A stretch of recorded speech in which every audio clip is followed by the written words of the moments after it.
Like Roberto, Susan Rubio Rivera was also victimized by members of her own family.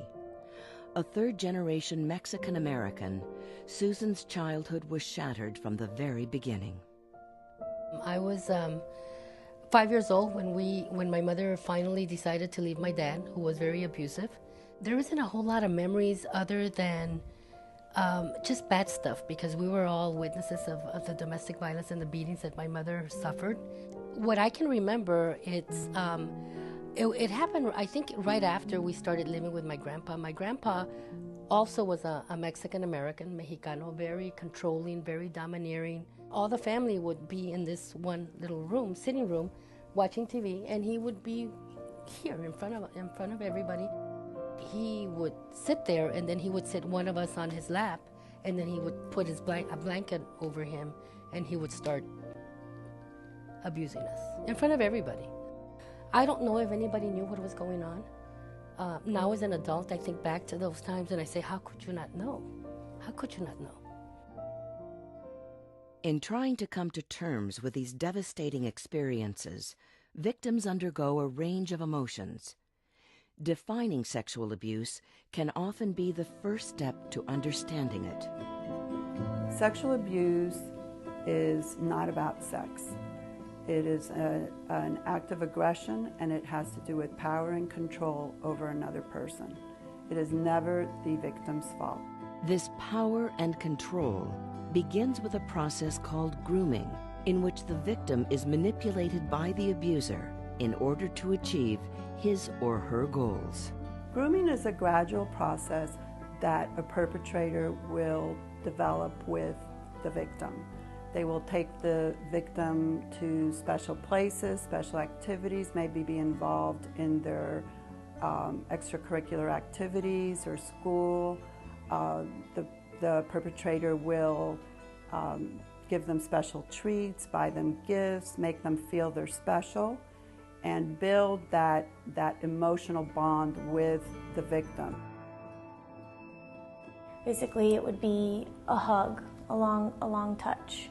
I didn't say anything. She knew when she did those little things to test boundaries, to test the relationship, that I didn't go talk to my parents.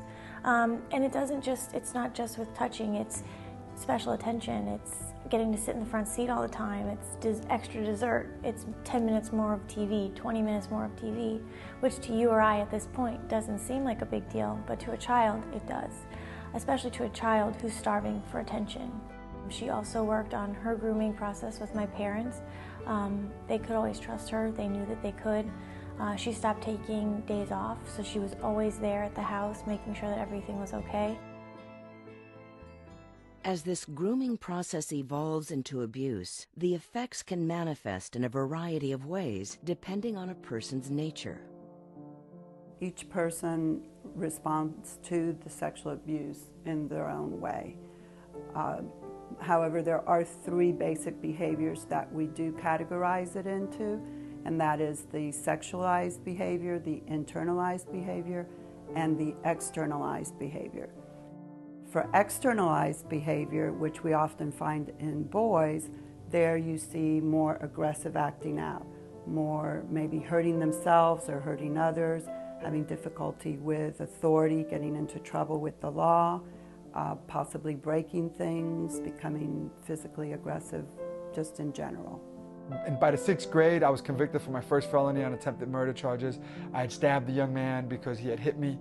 And I mean, you know, while all this is going on, I was in a sexual pedophilic relationship with a 50-year-old man.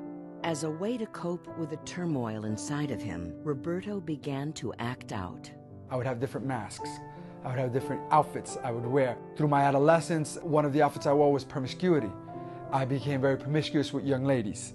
You know, I had to have a lot of girlfriends to validate my masculinity, to make me feel like a man, to be rid of the feelings that somehow, am I homosexual, am I heterosexual? One of the other masks was aggression, hostility, you know, anger, rage. You know, if I'm the toughest, if I'm the baddest, you're not going to touch me. You can't get close enough to me to be intimate with me to hurt me again. The internalized behavior, which we often find more with girls, is where they may socially withdraw.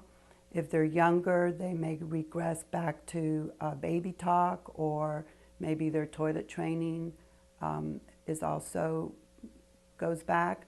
And for older children who internalize it, they may have eating disorders, or they may also excel in their schoolwork and their extracurricular activities because they feel that this is a way to kind of run away from the problem.